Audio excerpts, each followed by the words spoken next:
함께 기도하시겠습니다. 살아계시는 거룩하신 아버지 하나님, 우리를 죄악 가운데서 구원해 주신 것 진심으로 주님께 감사를 드립니다. 항상 모이기를 힘쓰라는 주의 말씀을 따라 오늘 하나님 앞과 예수 그리스도 안에서 저희가 함께 모였습니다. 이 시간 주 앞에 나와 머리를 숙이고 있는 우리 각 사람 살펴주시고, 혹 주님 보시기에 잘못되고 어그러진 것 있다면 말씀의 능력으로 온전케 만들어 주시기를 주님께 기도합니다. 우리 마음에 변화를 주셔서 진실되고 충성된 마음을 일으켜 주시옵소서. 이 마지막 때 우리 모두 주의 일꾼이 되어 빛의 자녀로 살아갈 수 있기를 바라고 원합니다. 우리 마음에 주신 소원대로 또 그렇게 살 수 있도록 힘과 능력을 더하여 주시며 우리의 삶을 온전히 변화시켜 주시기를 주님께 간절히 기도합니다. 죽은 자를 말씀의 능력으로 살리신 것처럼, 또 혼돈하고 어두운 세상 속에 생명과 질서를 세우신 것처럼 우리 심령에 역사해 주셔서 새롭게 거룩하게 의롭게 만들어 주시기를 주님께 기도합니다. 어디에 있든지 어느 때에든지 누구를 만나든지 우리의 언행을 통해 그리스도가 증거되며 주의 영광이 나타나기를 바라고 원합니다. 우리의 간증뿐만 아니라 생활로 증거가 되고 주님의 영광을 드러낼 수 있도록 주관하여 주시옵소서. 또 이 한 주간에 주의 이름으로 많은 곳에서 복음이 증거되고 있습니다. 성남교회 새로운 교회당을 준비하고 지금 첫 번째 전도 집회가 진행되고 있습니다. 많은 어려움과 희생 속에 교회당이 준비되었고 새로운 영혼들 많이 초대되어 있습니다. 주께서 친히 주관하여 주셔서 참석한 모든 영혼 변화받고 주께 돌아올 수 있도록 역사하여 주시옵소서. 또 봉천교구 서울대 집회, 성북교구 낮 집회 주의 권능으로 함께하여 주시기를 또한 주님께 같은 마음으로 이 시간 기도합니다. 주의 영광을 위하여 역사하여 주시옵소서. 저희를 사랑하시고 구원해 주신 예수님 이름으로 기도드렸습니다. 아멘. 네, 함께 구약성경 이사야서 45장 8절 말씀부터 제가 읽어드리겠습니다. 성경 이사야서 45장 8절입니다. 1022페이지입니다.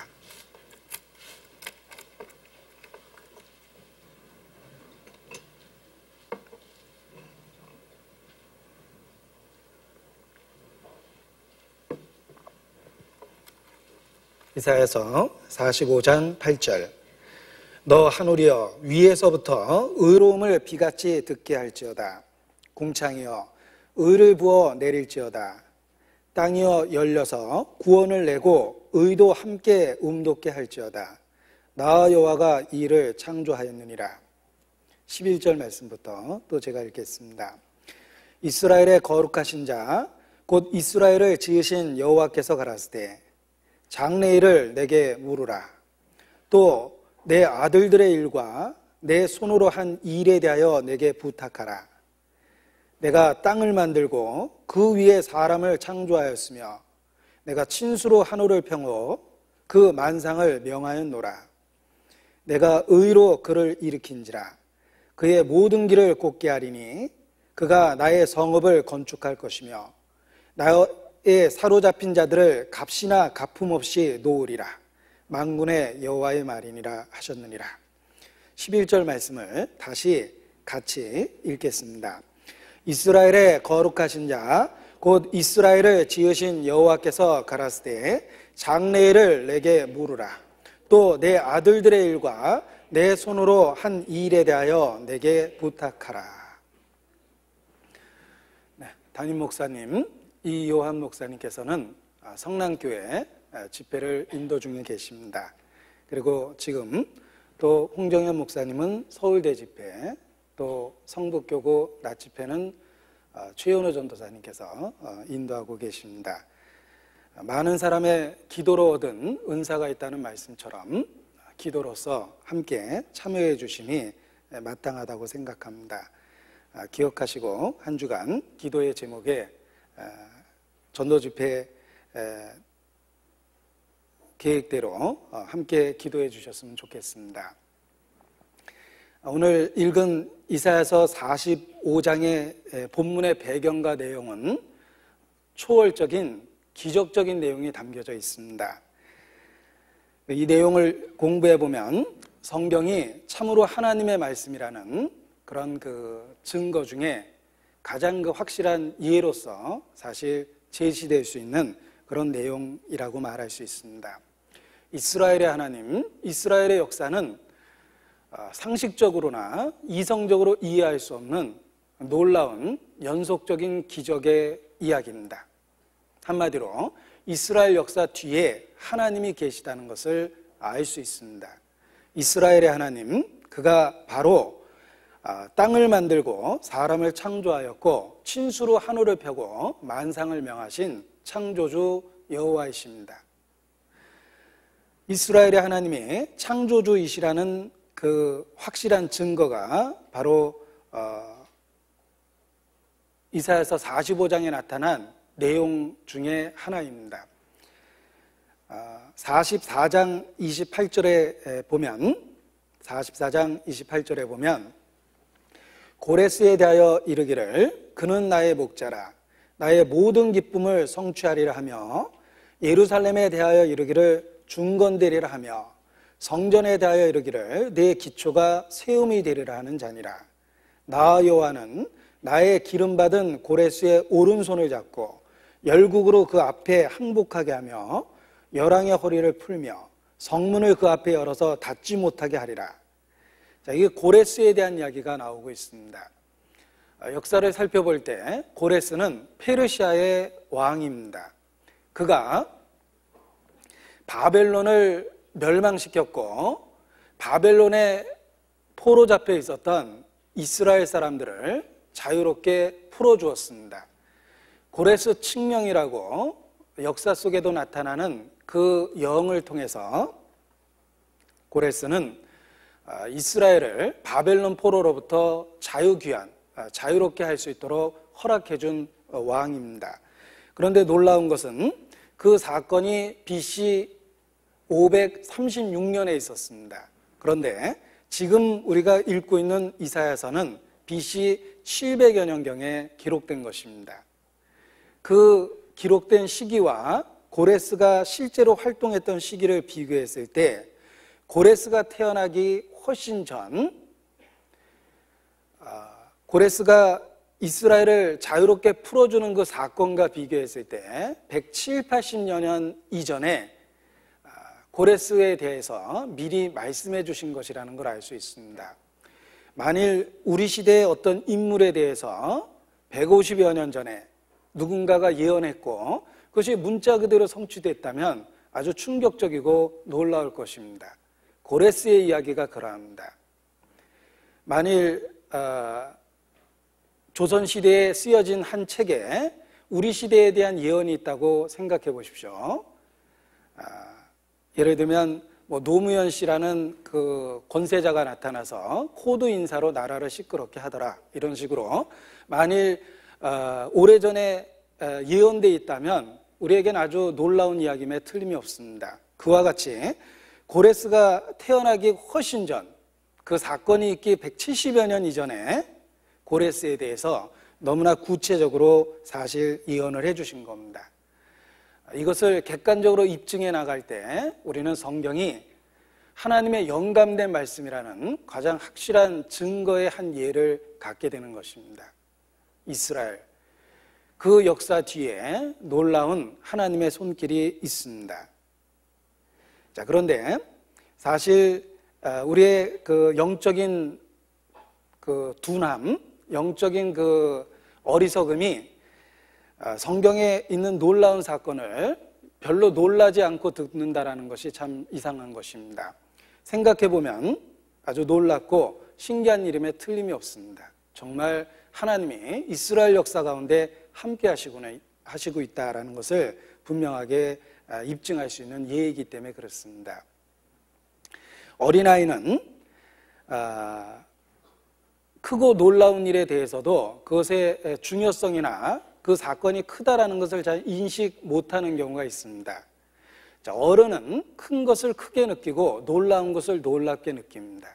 그것은 그 사건과 또는 그 내용을 분석하고 그것이 놀라운 이야기라는 걸 이해할 수 있기 때문입니다. 신앙적으로도 그렇습니다. 사실 우리가 성경 공부를 하면 할수록 성경은 충격적인 초자연적인 이야기로 가득합니다. 그런데 우리가 그것을 읽고 이해하는 것이 둔해서 아무 생각 없이 별다른 감각 없이 읽어내고 있을 뿐입니다. 아무튼 이 고레스에 대한 이야기는 성경이 하나님의 영감된 말씀이며 이스라엘 역사 뒤에 초월적인 하나님의 능력이 함께하고 있다라는 그 대표적인 예 중에 하나입니다. 자, 하나님께서 구약적인 그 약속을 근거로 해서 이스라엘 역사 속에 놀라운 그 일을 이루시고 계십니다. 그렇다면 신약적인 그 약속을 근거로 하여 교회를 돌보실 때에는 더 놀라운 능력과 또 놀라운 섭리 가운데서 인도해 주실 것임에 틀림이 없습니다. 구약적인 약속과 배경 아래서도 하나님이 능력 속에서 기적적인 손길로 이스라엘을 인도하셨다면 이제 아들의 피로 세운 새 언약 아래에 있는 교회에 대해서는 더 크고 놀라운 은혜로 역사하실 것임에 틀림이 없습니다. 오늘 함께 나누고 싶은 이야기는 사실 지금까지 말씀드린 이런 역사적 사건을 배경으로 한 이야기가 아니라 11절에 있는 말씀을 가지고 교훈을 나누고자 합니다. 여기 장래일을 내게 물으라, 또 내게 부탁하라 라는 말씀이 있습니다. 이스라엘의 하나님은 창조주이며 그에게 우리의 장래일을 맡기고 또 우리의 삶의 모든 것을 의지하고 부탁하는 것이 가장 지혜로운 삶의 결단임을 이 본문을 가지고 일깨워보고자 합니다. 장래일을 내게 부탁하라, 장래일을 내게 물으라, 또 내게 부탁하라 라고 말씀하셨는데 이 말씀이 신앙생활하는데 큰 위로가 되는 말씀이기 때문에 이런 역사적 배경 아래서 주신 이 말씀을 함께 생각하고 교훈을 나누고자 합니다. 자, 이 세상에서의 삶은 두 가지가 있다라고 말할 수 있습니다. 우리는 인생을 여러 가지로 분류하지만 사실 하나님 입장에서는 딱 두 가지입니다. 알곡과 쭉정이, 곡식과 가라지, 양과 염소, 의인과 악인, 생명과 선악과, 축복과 저주, 이런 그 두 가지 분류처럼 우리의 삶의 모습도 딱 두 가지로 사실 분류할 수 있습니다. 그것은 첫 번째 전도서에 나오는 것처럼 해 아래서의 인생이 있고 또 하나 주 안에서의 인생이 있습니다. 해 아래서의 인생은 하나님을 모르는 보편적 인생들을 이야기하며 주 안에서의 인생은 구원받은 그리스도인의 삶이라고 말할 수 있습니다.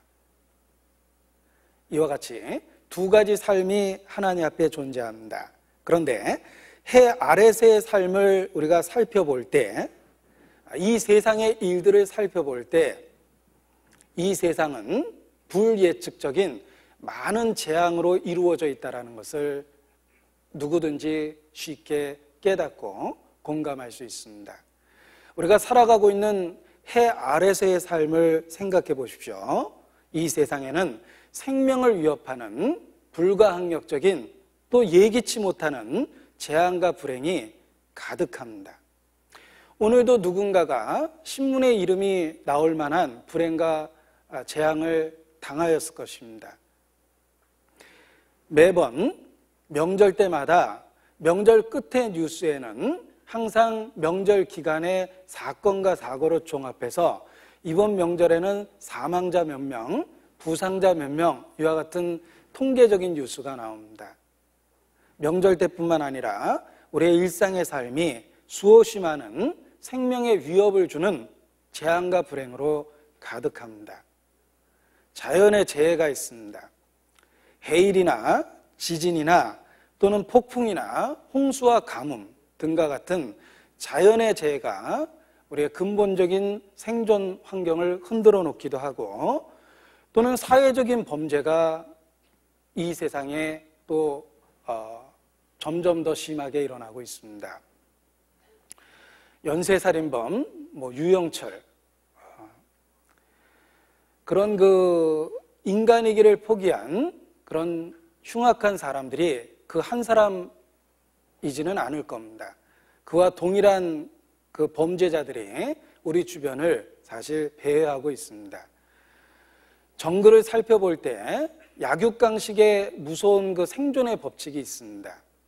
그런데 사실 우리가 살아가고 있는 이 사회도 정글과 같은 무서운 약육강식의 그런 그 세계임에 틀림이 없습니다. 이 세상에 많은 범죄가 있습니다. 뿐만 아니라 뜻하지 않은 사건과 사고도 이 세상에 가득합니다.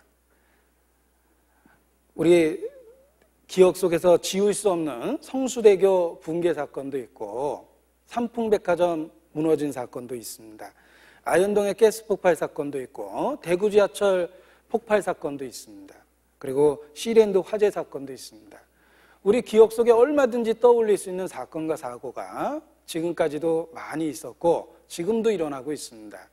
우리는 어떤 의미에서 전쟁과 같은 인생을 살고 있습니다. 사건과 사고, 수없이 많은 재앙의 가능성 위에서 우리는 인생을 살아가고 있습니다. 그래서 누군가가 표현하기를 인생을 지뢰밭을 뛰어다니는 병사와 같다라고 표현했습니다. 여기서도 꽝, 저기서도 꽝, 수없이 많은 동료들이 쥐레를 밟고 산산이 부서지고 있습니다. 우리도 아직 쥐레밭에 있고 우리에게도 그런 위험이 닥칠 수 있다는 걸 우리는 결코 부인할 수 없습니다. 우리는 사건과 사고와 불행이 가득한 세상 속에서 정글과 같은 세상 속에서 전쟁과 같은 삶을 살아가고 있다, 이렇게 말할 수 있습니다. 그래서 믿지 않는 사람도 예전에 버스 운전사 거울 그 백미러 옆에 보면 항상 붙어있는 그 그린카드가 있었습니다. 예쁜 미소년이 기도하는 모습 속에서 오늘도 무사히, 이런 그 부적과 같은 그림을 많은 사람들이 좋아하고 운전대 옆에 꽂아놓은 모습도 수없이 목격할 수 있었습니다. 우리의 소원이 되다시피 한 정말 오늘도 무사히라는 그런 기도가 필요한 재앙과 불행이 가득한 세상 속에서 사실 우리는 살아가고 있습니다. 그래서 사람들은 나름대로 대책을 세우기 위해서 여러 가지 보험에 들기도 하고 또 보다 안전함을 추구하기 위해서 큰 차를 선호하기도 합니다. 뿐만 아니라 차량 사고는 자주 나니까 꼭 이동할 때 번거롭더라도 열차만을 이용하는 사람들도 있기도 합니다. 예전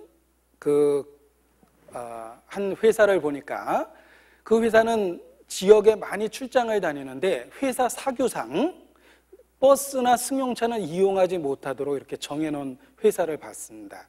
반드시 출장을 보낼 때는 열차를 태워서 보냅니다. 그 회사는 나름대로 사원들이 겪는 사고를 분석한 결과 주로 승용차나 버스 속에서 사고가 많이 일어났다는 걸 알게 됐고 비교적 사고가 적은 열차를 이용하도록 사규에 정하기도 했습니다. 이와 같이 많은 사람들이 나름대로 대책을 세우고 있습니다. 그러나 그럼에도 불구하고 또한 그 불가항력적인 사건과 사고는 지금도 일어나고 있습니다. 전도서 9장 말씀을 보시겠습니다. 전도서 9장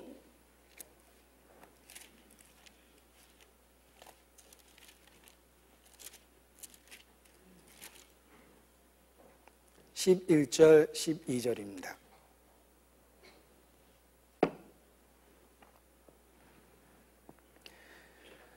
내가 돌이켜 해 아래서 보니 빠른 경주자라고 선착하는 것이 아니며 유력자라고 전쟁에 승리하는 것이 아니며 지혜자라고 식물을 얻는 것이 아니며 명철자라고 재물을 얻는 것이 아니며 기능자라고 은총을 입는 것이 아니니 이는 시기와 우연이 이 모든 자에게 임함이라.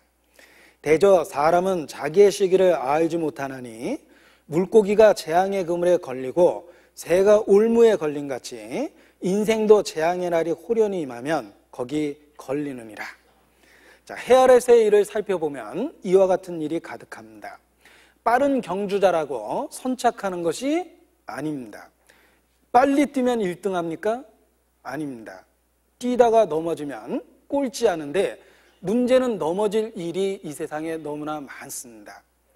3년 동안 열심히 입시를 준비했던 고등학생이 입시 전날 아버지가 격려하기 위해서 횟집에 들어가서 오래간만에 비싼 회를 샀습니다. 문제는 탈이 나서 그 다음날 시험을 완전히 망쳤습니다. 빨리 뛴다고 1등 하는 게 아니죠. 이 세상에는 예기치 못하는 일들이 있습니다.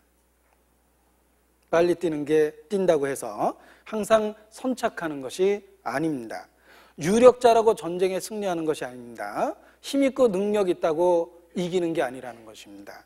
뿐만 아니라 지혜자라고 식물을 얻는 것이 아니다. 경기고등학교 나오고 서울대 나와도 실업자로 말년을 비참하게 보내는 사람은 얼마든지 있습니다. 명철자라고 재물을 얻는 것이 아니다. 시기와 우연이 모든 자에게 있다.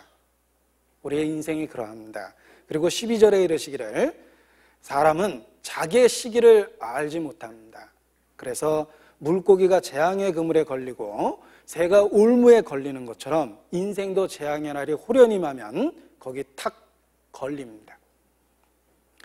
자유롭게 물속을 헤엄치던 그 물고기가 어느 날 그물에 탁 걸렸습니다. 바로 그날 끝이 나는 겁니다. 하늘을 자유롭게 날아다녔던 그 새가 올무에 탁 걸리면 그날 끝이 나는 겁니다. 우리 인생이 그렇습니다. 해 아래서의 삶이 그렇습니다. 다윗의 고백처럼 나와 사망은 한 걸음뿐이니이다. 우리의 일상의 삶이 사실 그와 같은 불완전한 기반 위에 세워진 거라고 말할 수 있습니다. 나름대로 대책을 세워보지만 인간은 재앙의 날이 임하면 호련히 거기 탁 걸려버립니다.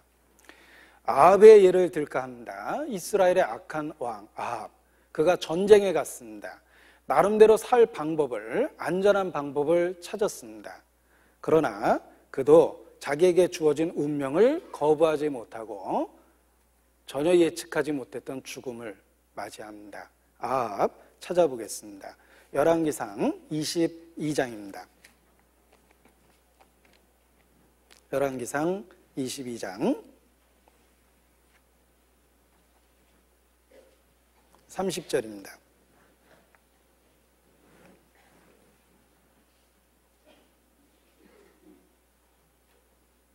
(558페이지입니다)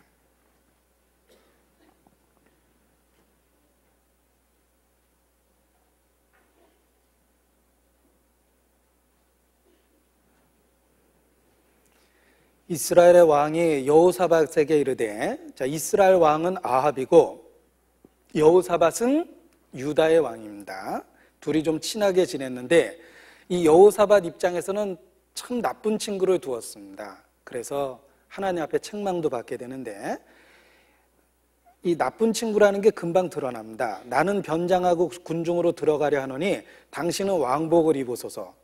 그러니까 전쟁에 나가는데 친구 유다 왕한테는 당신은 왕복을 그대로 입으라. 그래야지 병사들이 왕이 같이 전쟁에 임했다는 걸 보고 용기를 얻을 것이 아니냐 이런 뜻이죠. 그런데 자기는 좀 위험하니까 평복으로 갈아입고 내가 군중 속에 섞여 있겠다. 그러니까 이런 친구 혹시 주변에 있으면 당장 단절을 하시는 게 나을 겁니다. 아무튼 이렇게 이제 자기 나름대로 살아남기 위해서 꾀를 쓴 겁니다. 그래서 친구인 여호사밧 왕에게는 왕복을 입히고 자기는 평복으로 갈아입고 군중 속에 섞여 있었습니다. 이 전쟁할 때는 적의 우두머리를 누구든지 노립니다. 그런데 34절에 보면 한 사람이 우연히 활을 당겨 이스라엘 왕의 갑옷 솔기를 쏜지라. 왕이 그 병거 모는 자에게 이르되 내가 부상하였으니 네 손을 돌이켜 나로 군중에서 나가게 하라 하였으나 이날에 전쟁이 맹렬하므로 왕이 병거 가운데 붙들려 서서 아람 사람을 막다가 저녁에 이르러 죽었는데, 자, 자기 나름대로 꾀를 여러 가지로 썼지만 결국은 죽었습니다. 그런데 여기 말씀하시기를 한 사람이 우연히 활을 당겨 이스라엘 왕의 갑옷 솔기를 쐈다라고 되어 있습니다. 자, 우연히 쏜 화살이 그 숨어있는 왕의 갑옷 솔깃을 맞췄습니다. 갑옷 솔깃이란 갑옷과 갑옷 사이를 맞은 겁니다. 그러니까 나름대로 철저하게 대비했는데 그 갑옷과 갑옷 사이의 얇은 그 공간에 거기에 화살이 맞은 겁니다. 결국은 인간적인 모든 꾀를 다 동원했지만 아합은 죽었습니다. 자, 그런데 이와 같은 죽음의 모습이 우리 일상 가운데도 사실 많이 있습니다. 늘 정기적인 건강 진단을 하고 또 건강의 중요성을 느끼기 때문에 각종 보약을 다 접하고 조석으로 운동한다고 뛰어다니던 사람도 예기치 않게 죽음을 맞이하는 경우가 많이 있습니다.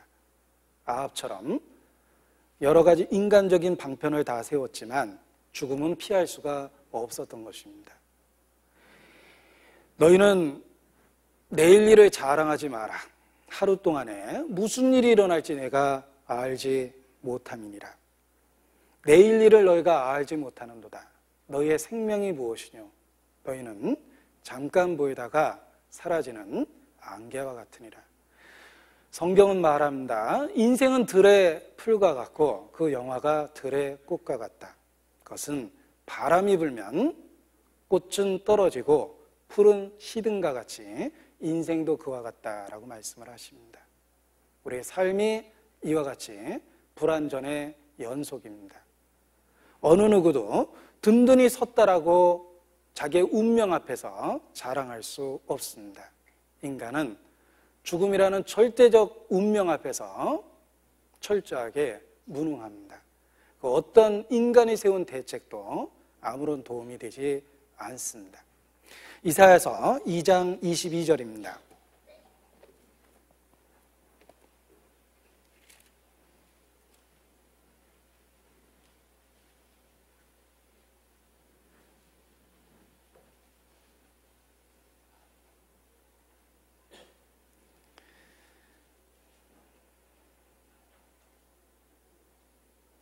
(22절) 같이 읽죠.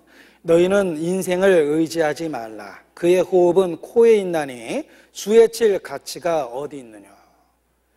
자, 인생, 생명이 얼마나 경각간에 사라질 수 있는지를 일깨워주고 계십니다.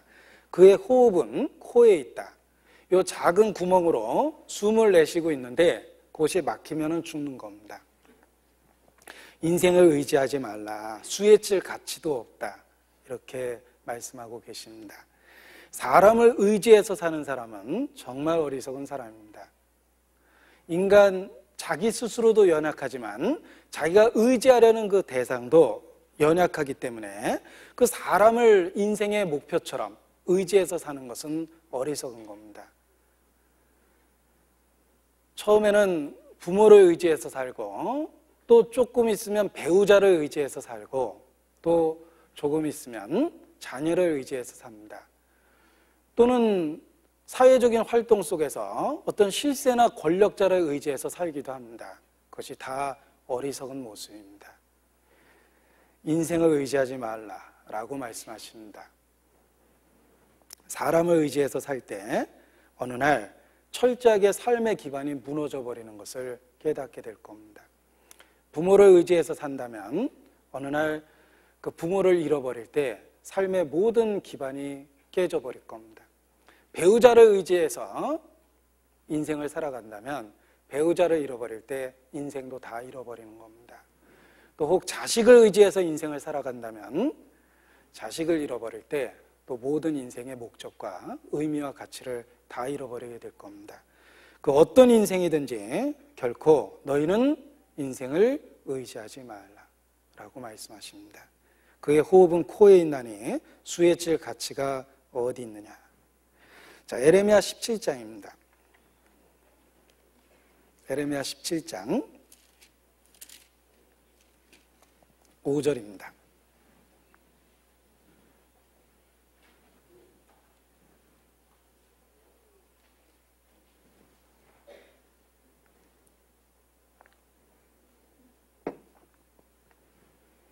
(1078페이지입니다) 5절 같이 읽죠. 나 여호와가 이같이 말하노라. 무릇 사람을 믿으며 혈육으로 그 권력을 삼고 마음이 여호와에게서 떠난 그 사람은 저주를 받을 것이라. 자, 인생을 의지해서 사는 것은 어리석은 것일 뿐만 아니라 사실 저주를 받을 만한 그 악한 행동이기도 합니다. 사람을 믿으며 혈육으로 그 권력을 삼고 마음이 여호와에게서 떠난 그 사람은 저주를 받을 것이다. 자, 어떤 사람이 오랫동안 사업 구상을 했습니다. 그리고 든든한 서포터가 있었습니다. 그런데 어느 날 그분이 갑자기 죽었습니다. 확실하게 추진될 거라고 여겼던 그 사업이 순식간에 기반이 무너졌습니다. 왜냐하면 그 권력자를 중심으로 사업 계획을 세웠기 때문입니다. 자, 그런 일들은 우리 삶 속에서 사실 많이 있습니다. 인생을 의지할 때 우리는 그것이 얼마나 어리석은 행동인지 경험적으로 혹 깨달을 때가 있습니다. 시편 146편 3절입니다.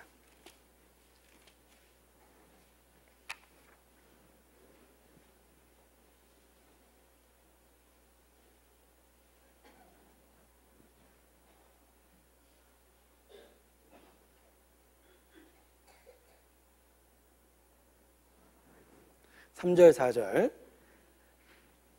제가 읽겠습니다.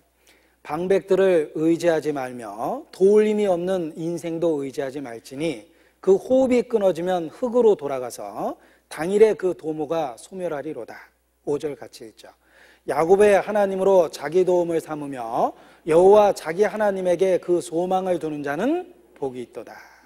자, 이것이 마땅한 삶의 모습이어야 되는데 만일 방백들을 의지하고 인생을 의지해서 인생을 산다면 어느 날 그 모든 도모가 무너져 버리는 그 결과를 보게 될 것입니다. 성경은 우리의 삶 자체도 불안하고 또 어떤 사람을 의지해서 살아가는 삶도 불안하다는 것을 끊임없이 일깨워줍니다. 해 아래서의 삶을 한마디로 이야기하면 헛되고 악하며 불안한 삶입니다. 우리 인생이 바로 그런 모습을 갖고 있습니다. 이 성경을 읽을 때 우리의 삶이 얼마나 허무한지를 일깨워주고 계십니다. 전도서에 반복되는 표현들이 바로 그 헛되다라는 말입니다. 전도서는 12장까지 있는데 헛되다라는 말이 수십 번 반복됩니다. 전도자가 가로되 헛되고 헛되며 헛되고 헛되니 모든 것이 헛되도다. 자, 누군가가 이 반복적으로 표현이 나오니까 호기심을 갖고 다 세어봤습니다. 전도서에 37번 나온답니다. 오늘 밤에 확인하려고 밤샐 분은 안 계실 겁니다. 그런 건 확인 안 해도 되는데 아무튼 그 전도서가 끊임없이 헛되다는 말을 일깨워주고 수고라는 말도 또 36번이나 나옵니다. 인생이 얼마나 수고롭고 인생이 얼마나 헛된지를 끊임없이 일깨워줍니다. 왜 하나님께서 우리의 인생이 수고롭고 고단스러우며 그리고 헛되다는 걸 일깨워주실까? 참된 목적과 가치를 갖도록 이끌기 위해서입니다. 현세의 삶, 현재의 삶이 헛되고 의미 없다는 걸 일깨워서 가치 있고 궁극적인 목적을 찾도록 그렇게 하시는 것입니다. 결코 우리를 염세주의자로 만들려고 그런 얘기를 하시는 게 아니라는 거예요. 정말 가치 있고 궁극적인 삶의 목적이 무엇인지 일깨워주고 이끌기 위해서 하나님 없는 인생, 해 아래에서의 삶이 얼마나 불안한지를 가르쳐주고 있는 것입니다. 만일 경험을 통해서 인생의 헛됨과 가치 없음을 깨닫는다면 혹 늦을 때도 있습니다. 쓰라린 경험이 아니라 하나님의 말씀을 통해서 먼저 발견할 때 우리의 삶이 재조정되고 목적을 갖는 올바른 삶이 될 수가 있는 것입니다. 해 아래서의 삶, 하나님 없는 인생을 성경은 헛되다, 악하다, 그리고 불안하다라는 이야기를 계속해서 해주고 계십니다. 우리의 삶이 왜 이렇게 의미 없고 헛되게 되었을까? 이유가 있습니다. 성경은 몇 가지 이유를 제시하는데 아마 여러분이 이런 방식으로 인생을 살았다면 지금 자기 인생을 평가할 때 헛되다라는 결론을 갖게 될 것입니다. 그러니까 동일하게 가질 것임에 틀림이 없습니다. 왜 인생이 이렇게 헛되게 됐냐면 첫 번째는 자기 중심적인 삶을 살았기 때문입니다. 하나님과 상관없이 자기 인생을 살았고 타인과 상관없이 이기적인 삶을 살았기 때문에 살면 살수록 삶이 의미가 없어진 겁니다. 자기만을 위해서 살면 허무와 번뇌가 그 인생을 가득 채웁니다. 하나님과 상관없이 이웃과 상관없이 다른 사람과 상관없이 인생을 살면 살수록 인생이 허무하고 번뇌가 가득하게 되는 겁니다. 사람은 하나님을 의식하고 하나님과 관련된 삶을 살고 다른 사람을 위한 삶을 살 때 존재 목적을 갖게 됩니다. 그런데 자기중심적인 삶을 살았기 때문에 인생이 허무하게 돼버린 겁니다. 또한 궁극적인 영원한 가치 있는 것을 추구하지 않고 물질적이고 쾌락주의적인 현세주의적인 삶을 살았기 때문에 인생이 허무하게 돼버린 겁니다. 현실적인 삶, 현세주의적인 삶, 물질을 추구하고 쾌락을 추구하는 삶을 살아가면 살아갈수록 인생은 점점 더 허무해집니다. 예수께서 이 물을 먹는 자는 다시 목마르거니와 내가 주는 물을 먹는 자는 그 속에서 영생하도록 솟아나는 샘물이 될 것이다, 이렇게 말씀하셨는데 이 세상에 있는 것들은 먹으면 먹을수록 갈증을 유발시킵니다. 망망한 대해에 표류하고 있는 사람이 온통 둘러보면 물이지만 사실 마실 수 있는 물은 없습니다. 물에 떠 있으면서도 갈증으로 죽어가고 있습니다. 왜냐하면 바닷물은 먹으면 먹을수록 갈증을 더 유발시키고 결국은 치명적인 손상을 만들어내기 때문입니다. 우리가 살고 있는 세상이 그러합니다. 이 세상을 가득 채우고 있는 물질과 쾌락은 취하면 취할수록 우리에게 더 큰 갈증을 만들어냅니다. 먹으면 먹을수록 더 큰 갈등과 갈증이 생기게 된다. 물질주의적인 삶, 쾌락을 추구하는 인생은 더욱더 하나님 말씀에 선포된 것처럼 헛되다라는 결론을 갖게 됩니다. 옛날에 노름쟁이하고 아편쟁이는 이건 뭐 버린 자식이라면 버리는 게 더 낫다라고 이렇게 단호하게 얘기할 정도로 막판까지 간 겁니다. 그런데 그 아편쟁이가 더 큰 쾌락과 자극을 추구하기 위해서 아편의 양을 늘리고 횟수를 늘려나가는데 더 파괴적인 문제가 있습니다. 인생의 쾌락이 그러합니다. 물질이 그러합니다. 평생 쓰지도 못할 재물을 모으고 그것을 지키기 위해서, 모으기 위해서, 지키기 위해서 인생을 허비하고 삽니다. 아편쟁이처럼 더 많이 모으려 하고 그것을 삶의 목적처럼 추구하다가 자기 인생을 철저하게 망가뜨리는 겁니다. 또 하나님과 관련 없는 인생을 살 때 인생을 철저하게 허무함을 깨닫게 되어 있습니다. 원래 인생을 하나님께서 만드실 때 하나님의 형상으로 만드셨습니다. 인간은 하나님을 떠나서 절대로 존재할 수도 없으며 존재 가치도 없는 것입니다. 처음부터 하나님의 형상으로 지음을 받았기 때문에 하나님에 의하여 존재 목적이 생깁니다. 그런데 그 하나님을 부인하고 자기 인생을 살았기 때문에 하나님과 상관없는 인생을 살았기 때문에 인생이 허무하다라는 결론을 갖게 된 겁니다. 그리고 뿐만 아니라 죽음을 끝이라고 생각하고 현세만을 위해서 인생을 살면 더더욱 인생 헛되다라는 결론을 갖게 되는 겁니다. 자, 요즘 여러분의 삶은 어떠합니까? 자기 중심적인 인생을 살고 있지 않습니까? 물질주의, 쾌락주의적인 삶을 살고 있지 않습니까? 재미를 추구하는 그런 인생을 살고 있지는 않습니까? 뿐만 아니라 하나님과 아무 상관없는 그의 계획과 무관한 삶을 살고 있지는 않습니까? 또는 영원한 세계와 관련 없는 현세적인 삶을 추구하고 있지 않습니까? 그렇다면 어느 날 뒤돌아보면 헛되다라는 결론을 갖게 될 겁니다.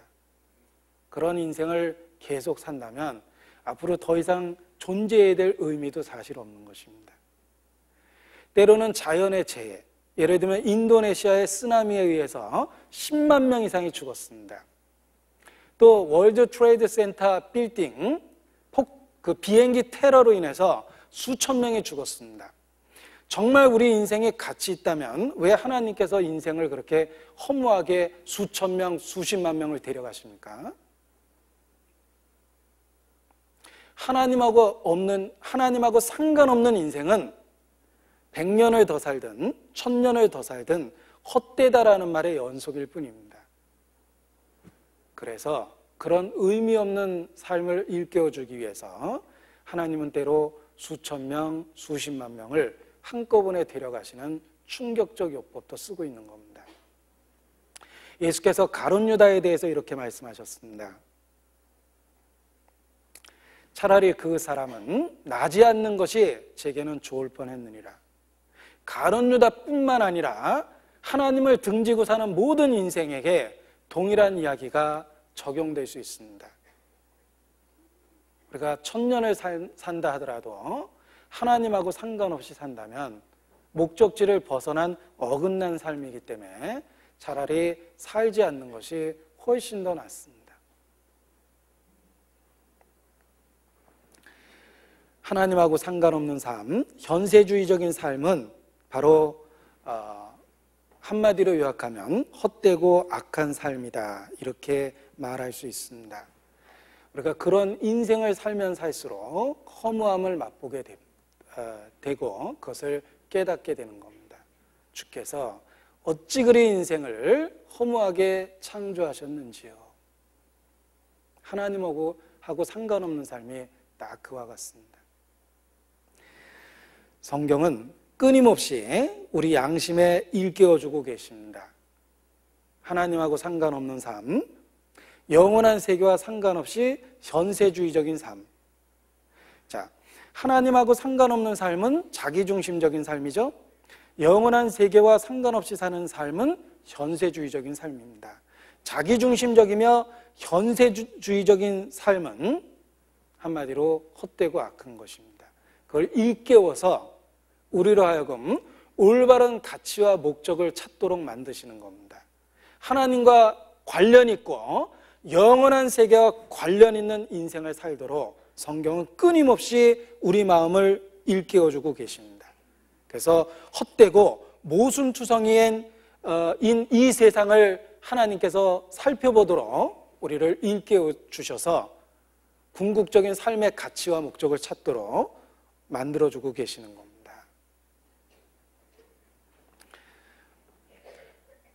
파스칼이 사람 마음에 있는 영적인 그 열망에 대해서 이렇게 표현했습니다. 사람 마음에는 큰 허공이 있다. 그 허공은 물질이나 쾌락이나 권력으로는 채워지지 않는다. 그 허공은 하나님에 대한 열망이라고 말했습니다. 우리가 하나님을 잊어버리고 살면 그 허공, 우리 마음에 있는 큰 공간이 채워지지 않습니다. 그래서 삶이 의미 없고 사는 목적을 잃어버리게 되는 겁니다. 목말라 갈증을 느끼고 고통을 받고 있는 사람에게, 목마른 사람에게 좋은 옷을 사 입혔습니다. 갈증이 해소되진 않겠죠? 목마른 사람에게 좋은 집에 살도록 허락해 주었습니다. 목마른 사람에게 좋은 자동차를 사줬습니다. 좋은 옷을 입고 좋은 집에 살고 좋은 자동차를 갖게 되었지만 갈증은 없어지지 않습니다. 사실 그 사람에겐 한 통의 물이 더 필요한 겁니다. 그는 갈증을 느끼고 사실 죽어가고 있기 때문입니다. 이와 마찬가지로 인간은 하나님에 대한 갈증이 있습니다. 영적인 갈증이 있습니다. 그 갈증을 갖고 있는 사람에게 물질과 쾌락과 권력을 더해서 그것이 해결되지 않는 겁니다. 우리는 하나님을 알고 하나님의 계획 속에 일치돼서 그분과 동행하는 삶을 살 때 비로소 자기의 존재의 의미와 가치와 목적을 깨닫게 되는 것입니다.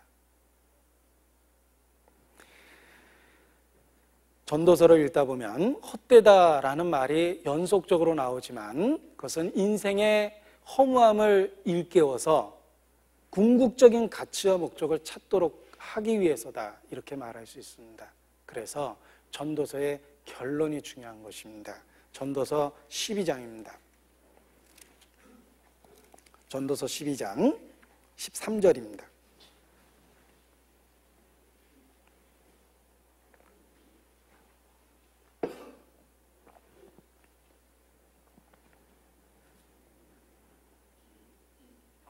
같이 읽죠. 일의 결국을 다 들었으니 하나님을 경외하고 그 명령을 지킬지어다. 이것이 사람의 본분이니라. 자, 헛되다라는 그 연속적인 표현을 통해서 하나님 없는 인생이 얼마나 가치 없는지 일깨워 주셨고, 그리고 하나님 앞에 하나님과 함께하는 삶을 살도록 결론적으로 제시해 주고 있습니다. 우리는 죄악 가운데서 태어났고 쓰라린 경험을 통해서 하나님 없는 인생이 얼마나 고단한지 경험적으로 사실 깨닫고 살고 있습니다. 인생은 일평생을 어두운 데서 먹으며 번뇌와 병과 분노가 저희에게 있느니라 라고 말씀하십니다. 하나님 없는 삶이 그렇습니다. 어두운 데서 먹는 것과 같은 불안 속에서 삶을 유지하고 번뇌와 병과 분노를 갖고 살아갑니다. 우리가 살아온 만큼 하나님 없는 삶이 얼마나 처절한지를 사실 경험적으로 깨닫게 된 겁니다. 유대인의 환난의 이야기를 기억하십니까? 우리는 집회 때마다 유대인의 끔찍한 2000년 환난의 역사를 배웁니다. 하나님을 잃어버린 그들의 역사가 그렇게 비참했습니다. 다시 바꿔 얘기하면 하나님 없는 인생이 그렇게 비참한 겁니다.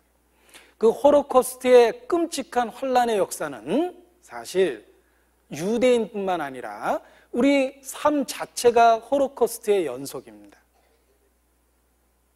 하나님과 상관없고 하나님을 잃어버린 자의 삶의 모습이 바로 유대인 환난의 역사 속에 잘 표현되어 있습니다. 유대인이 어떤 환난을 당할 건지 성경에 표현하시기를 예를 들면 사는 것보다 죽는 것을 원하리라, 내가 내 눈앞에 벌어지는 일로 인하여 미치리라, 뭐 이런 그 표현들이 있는데 우리 인생의 모습이 딱 그러합니다. 하나님과 상관없이 살 때 우리 삶이 딱 그런 모습입니다. 내가 열국 중에서 평안함을 얻지 못할 것이며 내 발바닥 쉴 곳도 얻지 못하리라. 오직 여호와께서 너의 마음으로 떨고 눈으로 쇠하고 정신으로 산란케 하시리니 내 생명이 의심나는 곳에 달린 것과 같아서 주야로 두려워하며 내 생명을 확신할 수 없을 것이라. 내 마음의 두려움과 눈에 보는 것으로 인하여 이르기를, 아침에는 이르기를 저녁이 되었으면 좋겠다 할 것이요, 저녁에는 이르기를 아침이 되었으면 좋겠다 하리라. 자, 이것이 유대인의 환난의 모습입니다. 그런데 사실 하나님 없는 우리 인생의 모습이 딱 그러합니다. 하나님 없는 이 세상의 모습이 마음으로 떨고 눈으로 쇠하고 정신으로 산란합니다. 저녁이 되면 아침이 됐으면 좋겠다, 저녁이 되면 아침이 됐으면 좋겠다 그러고, 아침이 되면 저녁이 됐으면 좋겠다 하고 주야로 두려워하며 내 생명을 확신할 수 없을 것이라. 유대인 환란의 역사가 하나님 없이 사는 인생의 모습입니다. 자, 우리는 이와 같이 하나님 없는 삶의 처절함을 사실 경험적으로 깨달았고 지금도 때로 깨닫고 있습니다. 그래서 하나님 앞에 돌아올 수밖에 없고 절대적 진리를 사모할 수밖에 없고, 우리에게 삶의 해답이 된 예수 그리스도를 목숨처럼 사랑하고 그분을 붙잡고 의지할 수밖에 없습니다. 내가 길이요 진리요 생명이니 나로 말미암지 않고는 아버지께로 올 자가 없느니라. 하나님 없는 인생이 얼마나 처절한지 깨달았기 때문에 우리는 그 예수님의 말씀 앞에서 아멘 소리치고 그 앞에 무릎을 꿇을 수밖에 없습니다. 천하 인간에게 구원 얻을 만한 다른 이름을 주신 일이 없음이니라. 그렇습니다. 예수 그리스도는 우리에게 절대적인 해답이 된 것입니다. 그분이 없었다면 우리는 아무 소망 없이 어둠 속에서 죽어갈 수밖에 없었을 것입니다. 우리는 하나님 없는 삶의 불안함과 헛됨과 악함을 통해서 경험적으로 하나님 없이 살 수 없다는 결론을 갖게 된 겁니다. 그래서 주 예수, 성경에 있는 하나님이 제시한 인생에 대한 답을 받아들이게 된 겁니다. 우리의 생명이 불안하고 하루하루가 어떤 일이 일어날지 모르는 그런 인생을 살아가고 있기 때문에 우리는 더더욱 신앙을 절대적으로 의지할 수밖에 없습니다. 왜 하나님께서 인생을 이렇게 불안하게 허무하게 지으셨을까? 영원한 것을 추구하도록 인도하고 계시는 겁니다.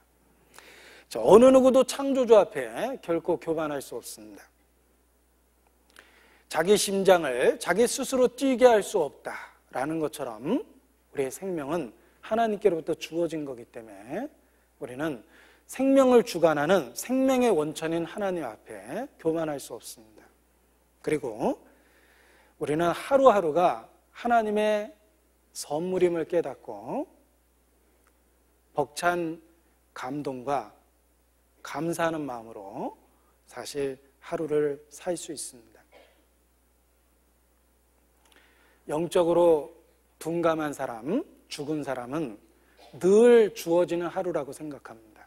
그러나 말씀과 일치되어 있는 가치관을 갖고 있는 사람은 내가 숨쉬고 있는 이 하루가 또 하나의 은혜임을 잘 알고 있습니다.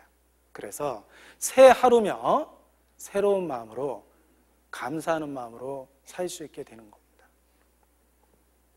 그리고 우리 인생이 불안하기 때문에 우리에게 주어진 하루하루가 정말 가치 있는 하루라는 것을 깨닫고 살 수 있게 됩니다.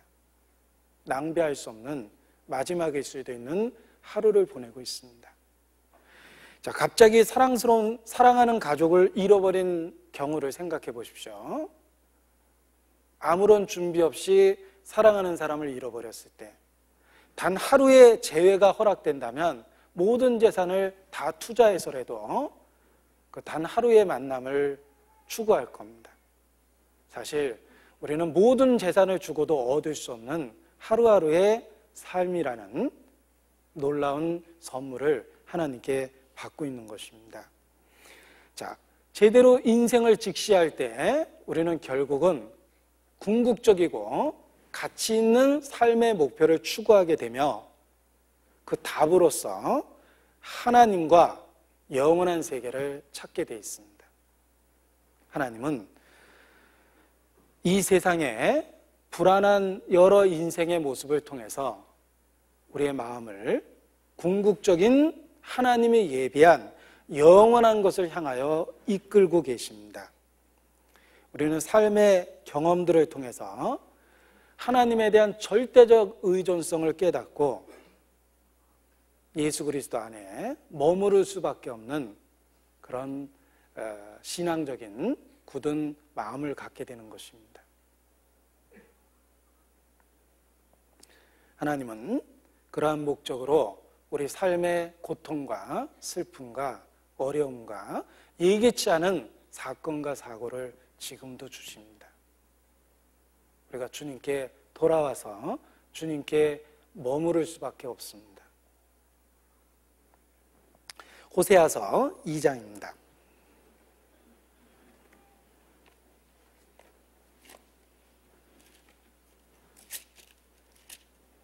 호세아서 2장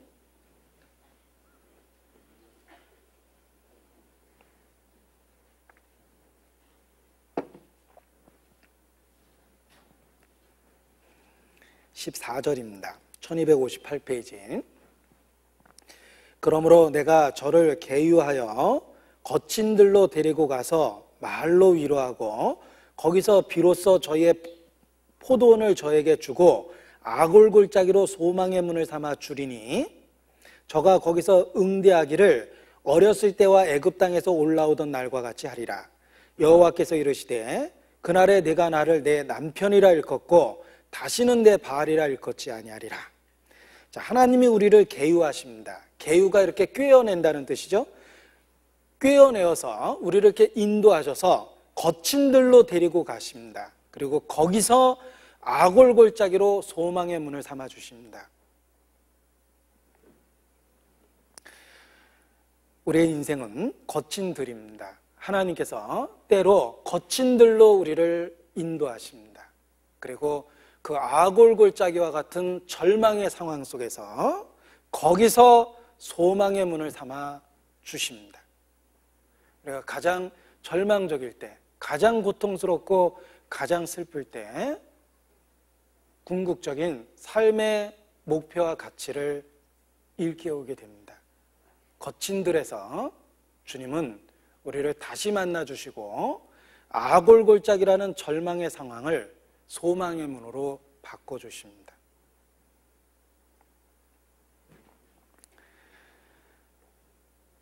거친 들에서 바로 거기서 내가 나를 내 남편이라 일컬을 것이다. 하나님을 진정한 존재의 파트너로 여기게 되는 겁니다. 그분으로 인해서 우리의 존재 목적과 가치가 생기는 겁니다. 바로 거친 들, 거기서 아골골짜기를 소망의 문을 삼아 우리의 신앙을 회복해 주십니다. 호세아서 5장입니다.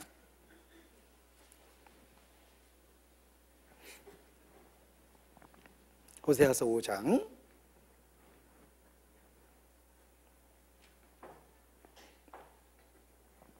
내가 내 곳으로 돌아가서 저희가 그 죄를 뉘우치고 내 얼굴을 구하기까지 기다리리라. 저희가 고난을 받을 때에 나를 간절히 구하여 이르기를 오라 우리가 여호와께로 돌아가자. 여호와께서 우리를 찢으셨으나 도로 낫게 하실 것이요 우리를 치셨으나 싸매어 주실 것임이라. 자, 여기 여호와께로 돌아가자라는 그 결단이 언제 생기냐면 고난받을 때 그렇게 생깁니다. 저희가 고난받을 때 하나님을 간절히 찾고 여호와께로 돌아가자라는 결단과 결심을 하게 됩니다.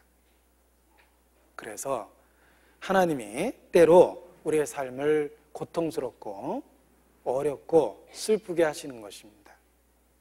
바로 그때 여호와께로 돌아가자. 우리의 마음이 신앙적으로 회복되는 것이 필요합니다. 그것이 거친 들로 인도하신 이유이기도 합니다. 요한복음 9장입니다. 요한복음 9장 1절.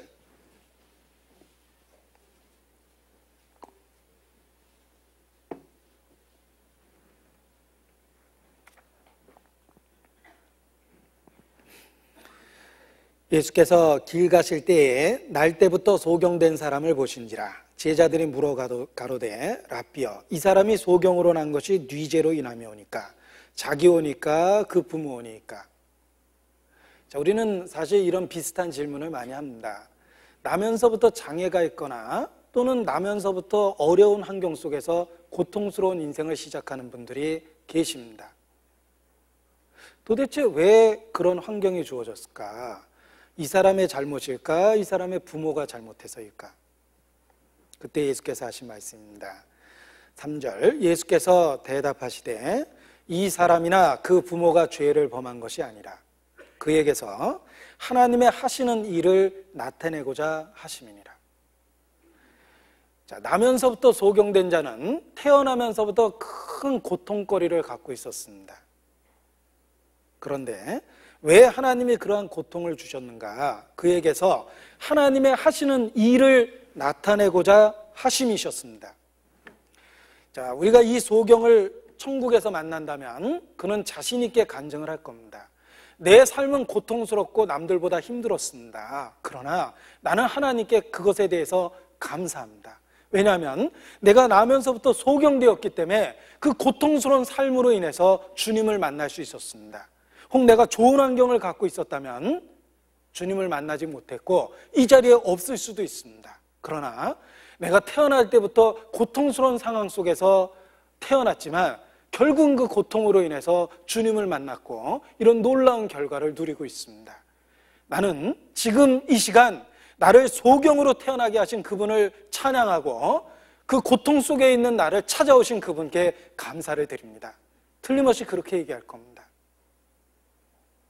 그가 소경으로 태어난 이유는 하나님의 하시는 일, 그에게 하고자 하는 일을 나타내기 위해서입니다. 우리의 삶에 어려움이 있습니다. 우리의 삶에 고통이 있습니다. 남들과 다른 슬픔이 있을 수도 있죠. 도대체 왜 내게 그런 일이 주어졌습니까?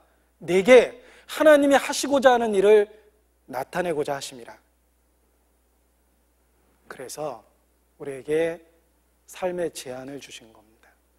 능력 있는 하나님께서 내 삶에 고통을 주시고 내 삶에 어려움과 슬픔을 주시는 겁니다.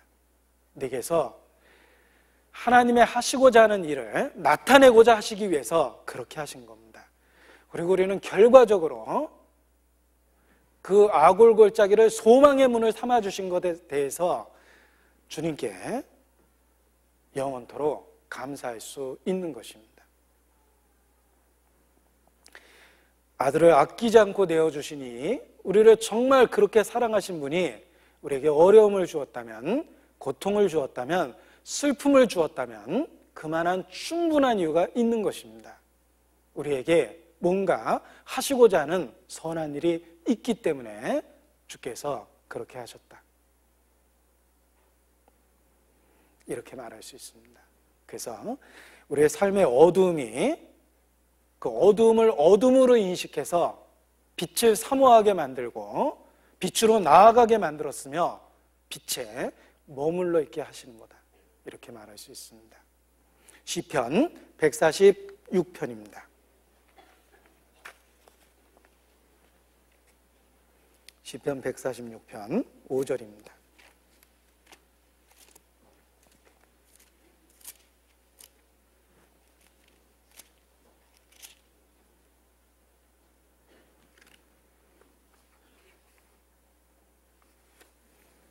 시편 146편 5절 같이 읽죠.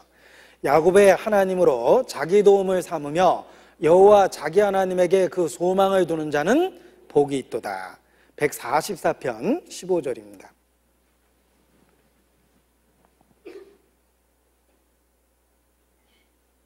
같이 읽죠. 이러한 백성은 복이 있나니 여호와를 자기 하나님으로 삼은 백성은 복이 있도다. 이스라엘의 하나님, 하늘을 만들고 땅을 만들고 사람을 창조하고 만물을 만드신 그 하나님, 그 하나님을 자기 하나님으로 삼은 백성은 복이 있습니다. 그래서 우리는 어둠을 통해서 빛으로 나오게 됐다. 하나님이 우리를 계유하여 거친들로 데리고 나와서 거기서 우리를 만나 주셨다. 이렇게 말할 수 있는 것입니다. 143편 10절입니다.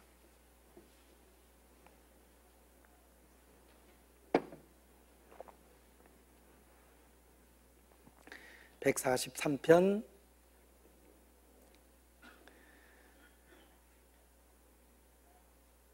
10절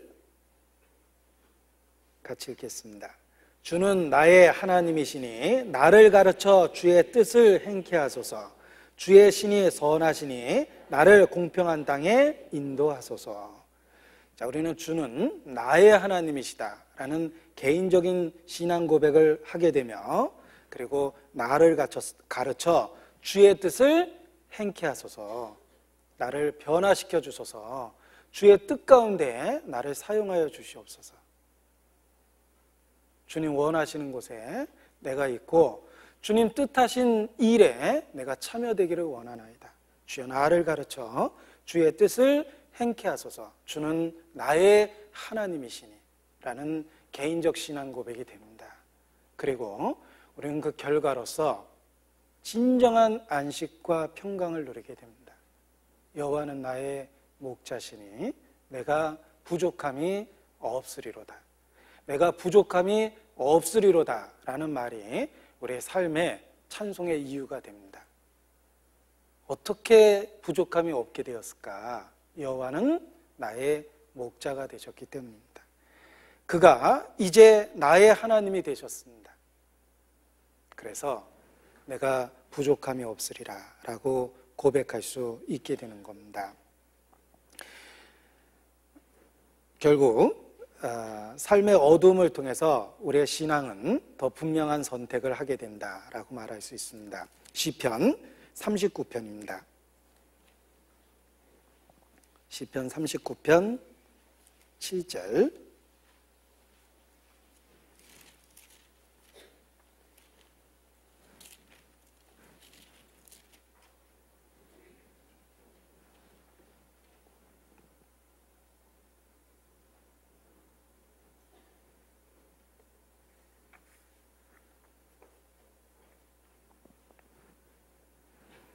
같이 읽죠. 주여 내가 무엇을 바라리요? 나의 소망은 주께 있나이다. 자, 이런 신앙 고백이 가능해지는데, 이런 신앙 고백이 사실 4절을 통해서 생긴 겁니다. 4절 여호와여 나의 종말과 연한의 어떠함을 알게 하사 나로 나의 연약함을 알게 하소서. 자기의 종말과 연한과 연약함을 알게 될 때 우리는 7절의 고백을 하게 됩니다. 주여 내가 무엇을 바라리요? 나의 소망은 주께 있나이다 라는 신앙 고백을 하게 되는 것입니다. 자, 우리의 삶의 어둠을 통해서 우리는 신앙을 갖게 되는데 더욱더 중요한 것이 있습니다. 자, 하나님을 믿게 되는 게 아닙니다. 더 강한 표현을 쓰고 싶습니다. 하나님을 믿고 의지하게 되는 게 아니라 하나님만 의뢰하게 됩니다. 만자가 중요합니다. 만일 연인에게 사랑 고백을 하면서 나는 당신도 사랑해 미쓰김하고 이렇게 얘기하면 큰일 나겠죠. 진정한 사랑은 당신만을 사랑해. 비교할 수 있는 대상이 없다는 겁니다. 오직 당신입니다. 그게 진정한 사랑입니다. 누군가가 말했습니다. 그리스도보다 다른 것을 더 사랑하고 있다면 그리스도를 전혀 사랑하는 것이 아니다 라는 말을 했습니다. 하나님에 대한 신앙은 분명합니다. 하나님만 사랑하게 되는 겁니다. 주님만 의지하게 되는 겁니다. 예전에는 하나님을 믿었죠. 그런데 어둠을 겪으면 겪을수록 하나님만 의지하게 됩니다. 그것이 달라지는 삶의 변화다라고 말할 수 있습니다. 나의 소망은 주께 있나이다. 시편 73편입니다. 시편 73편.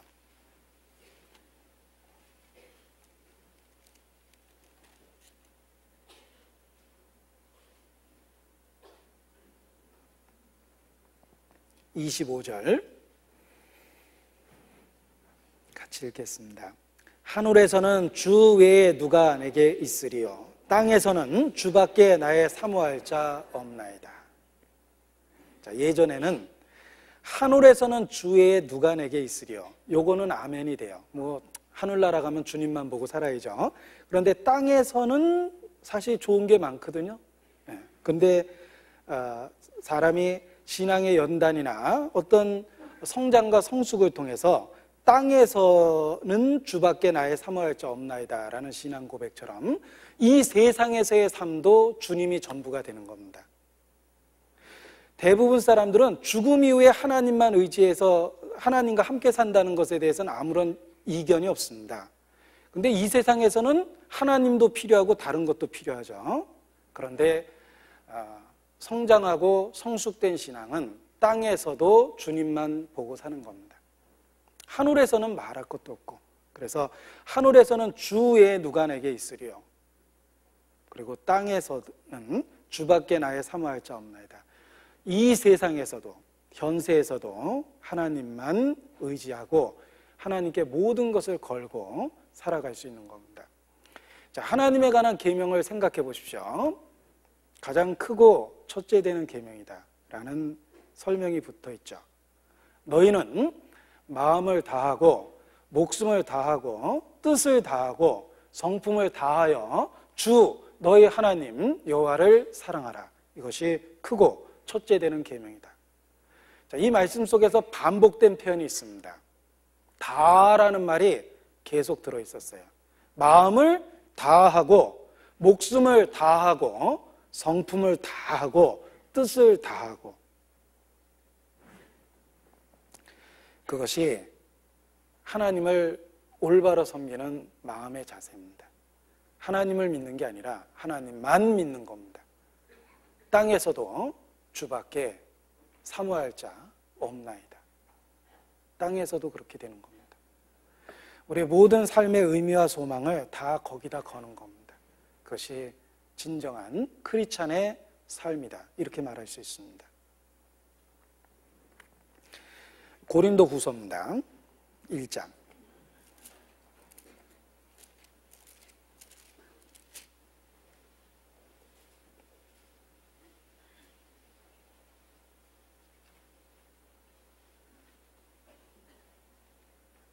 (8절부터) 제가 읽겠습니다.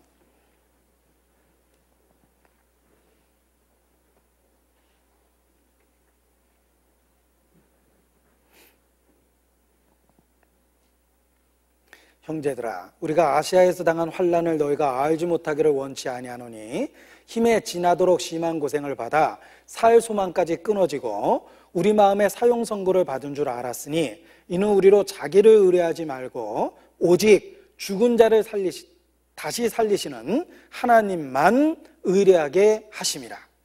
자, 바울은 쓰라린 삶의 여러 가지 시험과 어려움을 겪었습니다. 그리고 그 연속되는 시험과 어려움과 고통을 통해서 굉장한 진리를 체험화했습니다. 그것이 오직 죽은 자를 다시 살리시는 하나님만 의뢰하는 법을 배운 겁니다.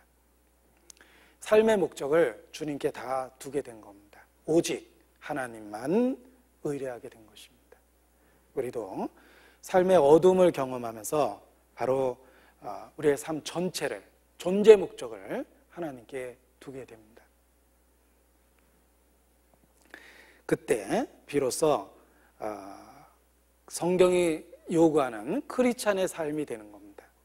우리 중에 누구든지 자기를 위하여 사는 자가 없고 누구든지 자기를 위하여 죽는 자가 없도다. 사나 죽으나 우리가 다 주의 것이로다. 우리의 삶의 존재 목적을 주님께 두고 살아가게 되는 것입니다. 그때 현재 우리의 삶이 영원한 세계와 관련이 되게 되어 있습니다. 현세의 우리의 삶이 자기중심적인 삶이 아니라 하나님 중심적인 삶을 살게 되는 것입니다.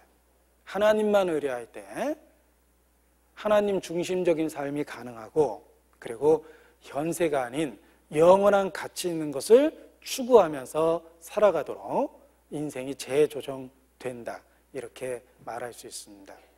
성령이 오실 때 장래일을 너에게 알리시리라 라고 말씀하셨는데, 비로소 우리에게 장래일이라는 삶의 비전이 생기는 겁니다. 진정한 존재의 목적과 무엇을 추구하고 살아야 될지, 그런 가치를 비로소 깨닫게 되는 것입니다.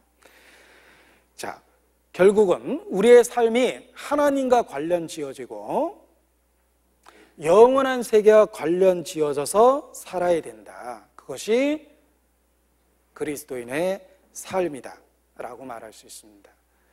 우리의 삶은 하나님과 관련이 반드시 되어야 되고, 우리의 삶은 영원한 것과 반드시 관련이 되어야 됩니다. 왜냐하면 이유가 있습니다.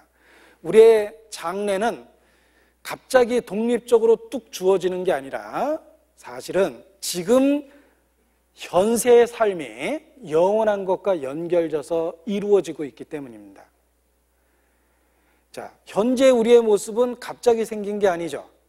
과거가 기반이 돼서 현재의 모습이 있는 겁니다. 내가 갖고 있는 말투와 내가 갖고 있는 지식과 내가 갖고 있는 성격은 갑자기 형성된 게 아니에요. 살아온 삶의 과거가 모여서 현재의 지식을 만들어냈고, 현재의 말투를 만들어냈고, 현재의 모습을 만들어낸 겁니다. 우리의 현재는 독립적으로 딱 주어진 게 아니라 시간 속에서 과거의 연장선이 현재를 만든 겁니다. 뿐만 아니라 현재는 미래를 지금 만들어가고 있는 거죠. 이와 마찬가지로 현세는 내세를 만들어가고 있는 겁니다. 갑자기 독립적으로 영원한 것이 주어지는 게 아닙니다. 지금 영원한 세계가 현세의 삶에 의해서 만들어져 가고 있는 것입니다. 그것을 인식할 때 올바른 삶의 목표를 갖고 살게 됩니다. 가치 있고 영원한 것을 추구하면서 현세의 삶을 살게 되는 겁니다. 자, 만약 현재를 위한 삶을 산다면, 미래에 대한 전혀 준비가 없이 현세를 위한 삶을 산다면 그 사람의 미래는 암담합니다. 그러나 미래를 준비하는 현세의 삶을 산다면 그 사람의 미래는 보장되는 거죠. 마찬가지입니다. 현세를 위한 현재의 삶을 살면 그 사람의 미래는 암담합니다. 그러나 영원한 것을 추구하기 위해서 현세를 산다면 그 사람은 반드시 하나님이 약속한 상급과 거둠이라는 영광을 갖게 되는 겁니다. 우리가 올바른 삶의 목표를 갖고 살아야 되는데, 하나님을 알고 영원한 것을 알면 우리의 현재 삶의 방향이 생기게 되는 겁니다. 고린도후서 5장을 찾겠습니다. 고린도후서 5장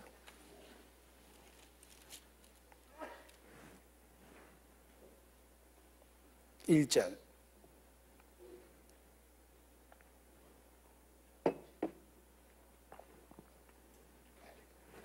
고린도후서 5장 1절. 만일 땅에 있는 우리의 장막집이 무너지면 하나님께서 지으신 집, 곧 손으로 지은 것이 아니요 하늘에 있는 영원한 집이 우리에게 있는 줄 아노니. 자, 이게 땅에 있는 우리의 장막집, 그리고 그와 대조되는 표현은 하늘에 있는 영원한 집. 이게 이제 대조되죠. 그런데 이 하늘에 있는 영원한 집은 현재 땅에 있는 우리의 집과 관련이 있다는 것입니다. 4절에 보면 이 장막에 있는 우리가 땅에 있는 이 집이죠. 지금 현재의 삶입니다. 이 장막에 있는 우리가 짐진 것까지 탄식하는 것은 벗고자 함이 아니요 오직 덧입고자 함이니 죽을 것이 생명에게 삼킨 바 되게 하려 함이라. 자, 벗고자 함이 아니라 덧입고자 한다고 그랬습니다. 이게 무슨 뜻입니까? 땅에 있는 이 장막집을 단지 벗어버리려고 사는 게 아닙니다. 덧입고자 한다고 그랬죠. 땅에 있는 이 현세의 삶이 영원한 세계와 관련이 돼 있다는 거예요. 그냥 현세의 삶을 다 살고 이렇게 끝내버리는 게 아닙니다. 덧입고자 하는 겁니다. 현세의 삶과 연결된 영원한 세계가 있다는 것입니다. 심은 대로 거두리라. 스스로 속이지 마라. 육신을 위하여 심으면 육신으로부터 썩어질 것을 거두고 성령을 위하여 심으면 성령으로부터 영원한 것을 거두게 될 거라고 말씀하셨습니다. 지금은 심는 시기라는 거예요. 지금 우리가 심는 것은 씨앗이지만 영원한 세계에서 거두게 되는 것은 장래의 형체를 거두게 되는 겁니다. 그래서 마지막 심판을 추수 때라고 말씀하신 겁니다. 추수 때는 갑자기 주어지는 게 아니죠. 씨를 심고 가꾸는 시기가 있어서 추수 때가 있는 겁니다. 영원한 세계는 현세라는 심고 참고 희생하고 땀 흘리는 시기가 근거가 돼서 영원한 세계가 주어지는 겁니다. 우리가 잘못 신앙을 받아들이면 내세지향적이다라는 말을 잘못 받아들이면 현세를 포기하고 무기력하게 돼버립니다. 그것이 아니라는 거예요.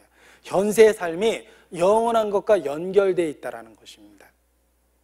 그래서 영원한 것을 결정짓는 것입니다.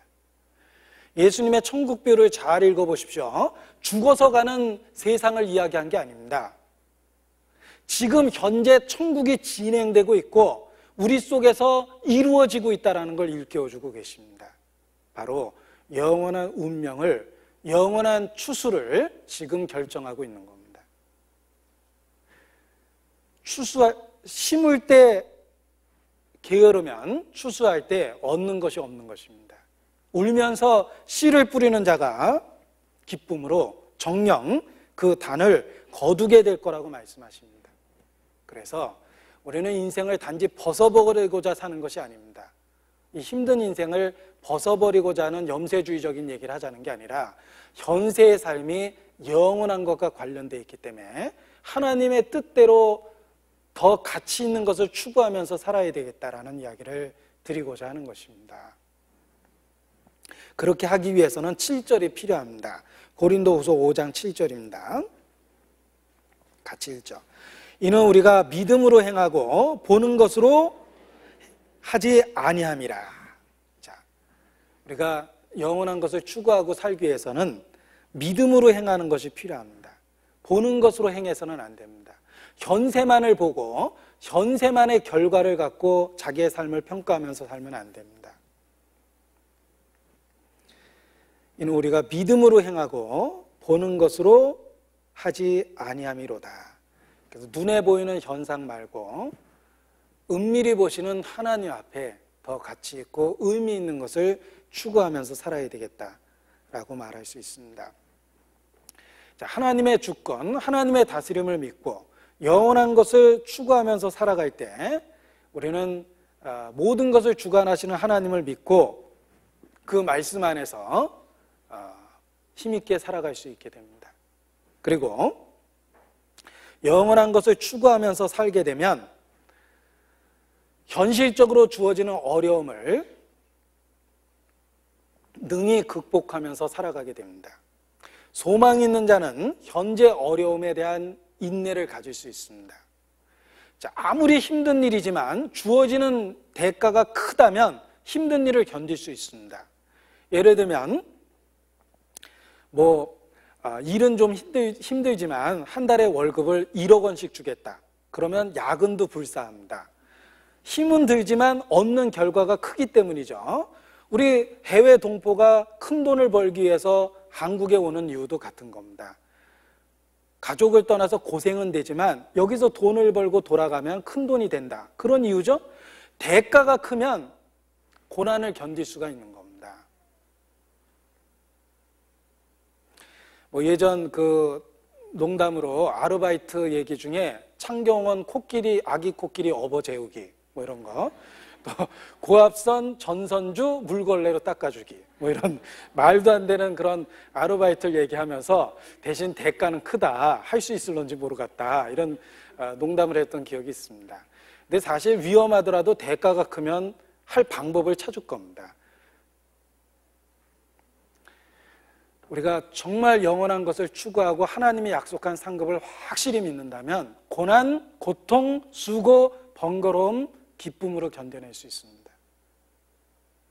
왜 삶에 대해서 짜증과 분노가 가득합니까? 영원한 상급을 추구하지도 않고 믿지도 않았기 때문입니다.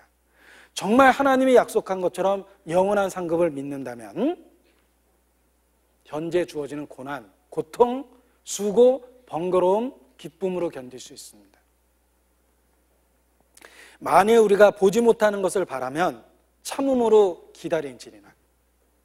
정말 하나님이 약속하신 걸 믿는다면 고난과 고통을 능히 견디면서 살 수 있습니다. 아브라함처럼 갈 바를 알지 못해도 본토 친척 아비 집에서 떠날 수 있습니다. 노아처럼 비가 한 번도 오지 않았던 세상 속에서 산 꼭대기에다 배도 믿음으로 만들 수 있습니다.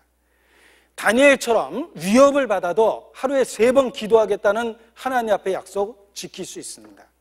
다니엘의 세 친구처럼 풀무불에 던져진다 하더라도 영원한 상급을 정말 말씀 그대로 믿는다면 절대로 타협 안 하고 신앙을 지킬 겁니다. 우리가 하나님이 주신 영원한 상급을 정말 믿는다면 현세의 고난, 고통, 수고, 번거로움 얼마든지 견딜 수 있습니다.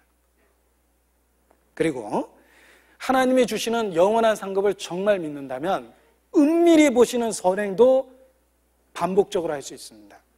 누가 알아주지 않아도 오해를 받아도 은밀히 보는 선행을 할 수 있습니다. 그리고 낮은 자들에게 마음을 열고 즉각적으로 보상이 주어지지 않는 일에 대해서 기쁨으로 할 수 있습니다. 은밀히 보시는 하나님, 반드시 갚아주시는 하나님의 약속을 믿는다면 그렇게 할 수 있는 겁니다. 그리고 정말 영원한 상급과 그 세계를 바라본다면 잠깐의 달콤한 유혹에 대해서 단호하게 거절할 수 있습니다. 죄에 대한 저항력을 갖고 극복력을 가질 수 있다는 것입니다. 영원한 삶을 위해서 잠깐의 유혹을, 그 달콤한 유혹을 단호하게 거절할 수 있는 겁니다. 우리의 정상적인 그리스도인의 삶은 하나님 앞에서, 하나님 뜻 가운데서 영원한 것과 연결시켜서 인생을 살아가는 것이라고 말할 수 있습니다. 그때 장래의 소망이 있고 그 소망이 현세의 고통을 이겨내고 위로를 주는 것입니다. 이사야서 45장 보시겠습니다.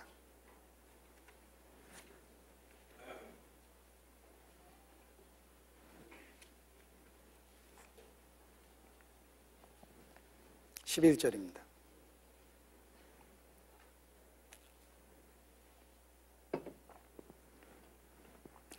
이스라엘의 거룩하신 자 곧 이스라엘을 지으신 여호와께서 가라사대 장래일을 내게 물으라. 또 내 아들들의 일과 내 손으로 한 일에 대하여 내게 부탁하라. 자, 우리가 장래일을 하나님께 물어보고 답을 얻을 수 있고 또 우리의 주변에 있는 모든 사람과 일과 삶의 모든 분야에 대해서 하나님께 부탁할 수 있습니다. 그리고 아들을 아끼지 않고 내어주실 만큼 우리를 사랑하는 그분께서 참새 한 마리의 떨어짐도 자신의 허락하신 가운데서 관리하시는 철저한 하나님의 능력 아래서 우리의 삶이 유지되고 지켜질 수 있는 것입니다. 장래일을 내게 물으라. 그리고 내게 부탁하라. 우리의 불완전한 삶, 불확실한 인생, 그 문제를 근본적으로 해결할 수 있는 방법은 바로 천지를 지으신 창조주 이스라엘 하나님, 그에게 우리의 장래일을 물어보고 우리의 장래의 모든 관계된 일들과 내용들을 그분께 부탁할 때 우리의 삶이 성경이 요구하는 것처럼 가장 이상적인 그리스도인의 삶이 된다, 이렇게 말할 수 있습니다. 장래일을 내게 물으라, 내게 부탁하라. 주여, 내가 무엇을 바라리까? 나의 소망은 오직 주께 있나이다. 나의 불완전한 삶, 그 모든 것을 주님께 의지합니다. 내게 속한 모든 것, 내 주변에 사랑하는 사람, 내 주변에 있는 모든 일들, 나와 관계된 모든 것 주님께 부탁드립니다. 온전히 주께서 주관하여 주셔서 더 가치 있고 의미 있는 삶을 위해 주님의 선한 뜻을, 그 모든 것을 갖고 이루어 주십시오. 이렇게 기도하며 찬송하며 감사하며 살 수 있게 되리라 생각합니다. 끊임없이 말씀을 읽게 올 때 그렇게 됩니다. 장래일을 내게 물으라, 내게 부탁하라. 그 말씀대로 주님을 의지하는 하루하루의 삶이 되었으면 좋겠습니다. 기도하시겠습니다. 아버지 하나님, 우리의 불확실한 삶, 또 하루 동안에 어떤 일이 일어날지 모르는 모든 상황 아래서 우리의 모든 삶을 주님께 의지합니다. 살든지 죽든지 건강하든지 병약하든지 부하든지 가난하든지 모든 삶의 변수를 오직 주님의 손길 가운데 의지합니다. 온전히 주관하여 주셔서 내 삶에 변화를 주시고 내 삶을 더 가치 있고 의미 있게 만들어 주시옵소서. 주님의 선한 손길 가운데 우리의 나머지 모든 삶을 의탁을 드립니다. 주의 영광만을 나타내 주시옵소서. 고마우신 우리 구주 예수님의 이름으로 기도드렸습니다. 아멘. 찬송하시겠습니다. 은혜 찬송 106장을 하시겠습니다.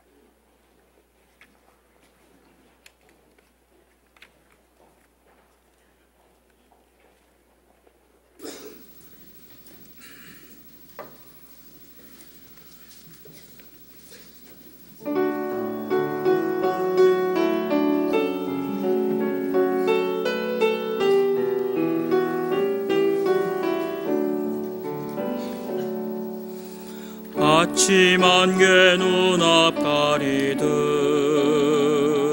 나의 약한 믿음 의심 쌓일 때 부드럽게 다가온 주의 말씀 아무것도 염려하지 마라. 빗줄기에 바위 패이듯 나의 작은 소망 사라져갈 때 고요하게 들리는 주의 음성 내가 너를 사랑하노라. 외로움과 방황 속에서 주님 앞에 나갈 때에 위로하시는 주님 나를 도우사 상한 나의 마음 감싸주시네. 십자가의 보혈로서 주의 크신 사랑 알게 하셨네. 주님께 감사하리라. 언제나 주님께 감사해.